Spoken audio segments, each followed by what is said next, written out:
Assalamualaikum warahmatullahi wabarakatuh. Kali ini saya akan menyampaikan aksi nyata saya dalam platform Merdeka Mengajar untuk topik menerapkan ide-ide praktis pembelajaran numerasi mata pelajaran bahasa Inggris. Saya Adi Sufyan dari SMK Negeri 1 Mondoan Kabupaten Sragen. Kita mulai dari definisi literasi numerasi. Literasi numerasi adalah kecakapan untuk satu, menggunakan berbagai macam angka dan simbol terkait dengan matematika dasar untuk memecahkan masalah praktis dalam berbagai macam konteks kehidupan sehari-hari. Yang kedua, literasi numerasi adalah kecakapan untuk menganalisis informasi yang ditampilkan dalam berbagai bentuk grafik, tabel, bagan, dan menggunakan interpretasi hasil analisis untuk memprediksi dan mengambil keputusan. Kata kuncinya adalah angka dan simbol terkait dengan matematika dasar dan juga menganalisis grafik, tabel, dan bagan untuk diinterpretasikan. Itulah literasi numerasi. Kemudian tujuan literasi numerasi. Apa tujuannya? Tujuan literasi numerasi adalah agar kita dapat satu, memahami dunia yang penuh angka dan data. Yang kedua, berpikir rasional, sistematis, kritis dalam menyelesaikan masalah dan mengambil keputusan dalam berbagai konteks. Kesimpulannya apa? Dengan literasi numerasi, kita menjadi warga negara global yang siap menghadapi tantangan abad 21. Itulah tujuan literasi. Ya, jadi literasi memang berhubungan dengan angka dan data, tapi tidak melulu dalam pelajaran matematika. Selanjutnya adalah apa yang harus kita lakukan dalam identifikasi kebutuhan dan kesiapan peserta didik, kesiapan alat, dan kesiapan satuan pendidikan. Langkah pertama saya dalam identifikasi kebutuhan adalah satu, mengamati perilaku murid, bagaimana keseharian mereka, bagaimana kebiasaan mereka, itu saya amati yang pertama. Kemudian yang kedua, setelah kita mengamati perilaku murid adalah mengidentifikasi pengetahuan awal. Setelah itu, tujuan yang ketiga, menggunakan asesmen formatif. Dan yang keempat, ini tidak kalah pentingnya ya, saya diskusi dengan guru yang mengajar fase yang sama. Itulah identifikasi kebutuhan dan kesiapan peserta didik, kesiapan alat, dan kesiapan satuan pendidikan sebelum saya melakukan aksi nyata. Selanjutnya, di sini ide praktis saya adalah literasi di mana-mana dengan pendekatan numerasi lintas kurikulum.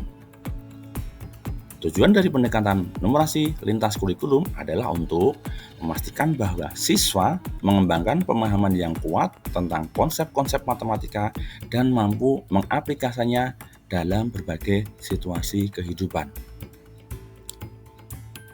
Pendekatan ini juga mencerminkan pengakuan bahwa numerasi bukanlah sesuatu yang terbatas pada satu mata pelajaran, melainkan keterampilan yang esensial untuk berhasil dalam berbagai aspek kehidupan.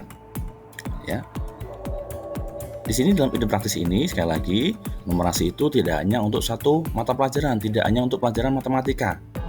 Tapi di sini saya ambil untuk pelajaran saya, mata pelajaran saya bahasa Inggris. Makanya di sini nanti saya akan sampaikan bagaimana mengajar bahasa Inggris dengan numerasi tadi. Ya. Oke, langsung kita ke rencana pembelajarannya. Di sini rencana pembelajaran saya adalah materinya Degrees of Comparison, pelajaran bahasa Inggris. Tujuan pembelajarannya apa? Agar siswa mampu memahami penggunaan pola kalimat Degrees of Comparison, terutama dalam panjang atau tinggi benda ataupun manusia. Ya, jadi numerasinya di sini adalah panjang atau tinggi benda manusia.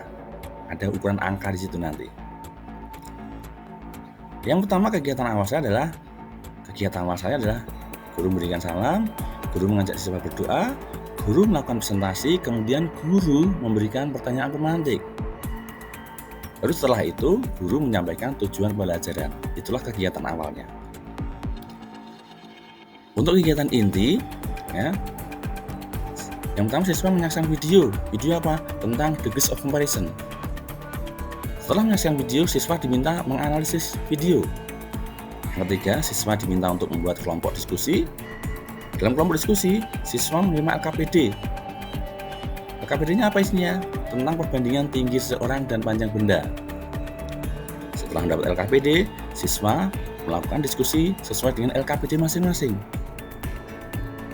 Setelah diskusi selesai, siswa diminta untuk apa? Mempresentasikan ke depan kelas. Dan yang tidak presentasi, mereka memberikan respon atas presentasinya. Yang ketujuh, setelah presentasi selesai, guru dan siswa menyimpulkan hasil diskusinya apa. Itulah kegiatan intinya. Kegiatan inti selesai, kemudian setelah kegiatan selesai, setelah disimpulkan apa isi dari diskusi tadi, kita ke kegiatan akhirnya. Dalam kegiatan akhir tadi, siswa sudah kembali ke meja masing-masing, sudah tidak bekerja kelompok, tapi sudah secara individu lagi. Nah, dalam kegiatan akhir ini, guru memberikan pertanyaan pemantik terkait materi perbandingan panjang atau tinggi benda. Misalnya, kalau tentang degrees of comparison, oke anak-anakku, ini pertanyaan pemantiknya. Anak, silahkan. Setelah belajar tadi, tolong bantu Pak Guru bagaimana cara membandingkan panjang atau tinggi suatu benda. Bagaimana anak-anakku? Nah, nanti biar mereka sendiri yang berpendapat. Ya. Setelah ada pertanyaan pemantik, setelah ada pertanyaan tadi, guru dan siswa menyimpulkan hasil pembelajaran. Oke ya, misalnya seperti ini. Nah, anak, kita sudah belajar, sekarang tolong sampaikan bagaimana cara membuat kalimat perbandingan atau degrees of comparison. Inilah yang akan kita simpulkan.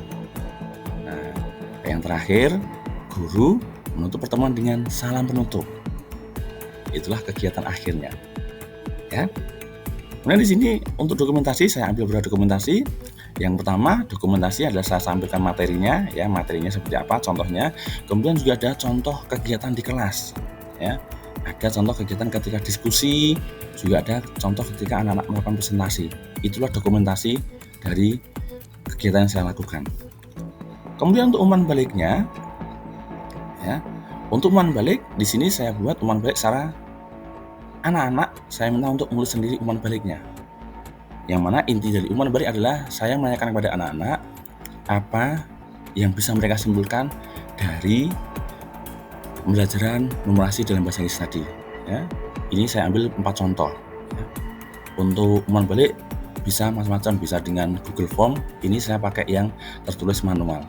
Yang penting intinya apa? Kita bisa tahu apa umpan balik anak-anak setelah belajar dengan saya terkait dengan aksi nyata saya. Kemudian di sini kesimpulannya. Kesimpulannya adalah 1. Ide praktis dalam pembelajaran numerasi merupakan salah satu kreativitas dan inovasi dalam memberikan kemudahan kepada peserta didik dalam memahami materi yang berhubungan dengan numerasi. Itulah kesimpulan yang pertama. Yang kedua, guru dapat menerapkan ide praktis pembelajaran numerasi dengan mengembangkan media IT maupun non-IT. Agar apa? Agar pembelajaran menjadi lebih menyenangkan dan lebih mudah mencapai tujuan pelajaran. Itulah kesimpulan dari ide praktis saya tadi. Ya. Dan akhir kata, semoga bermanfaat dan mohon maaf kalau ada kesalahan. Terima kasih, sampai jumpa di lain kesempatan. Assalamualaikum warahmatullahi wabarakatuh.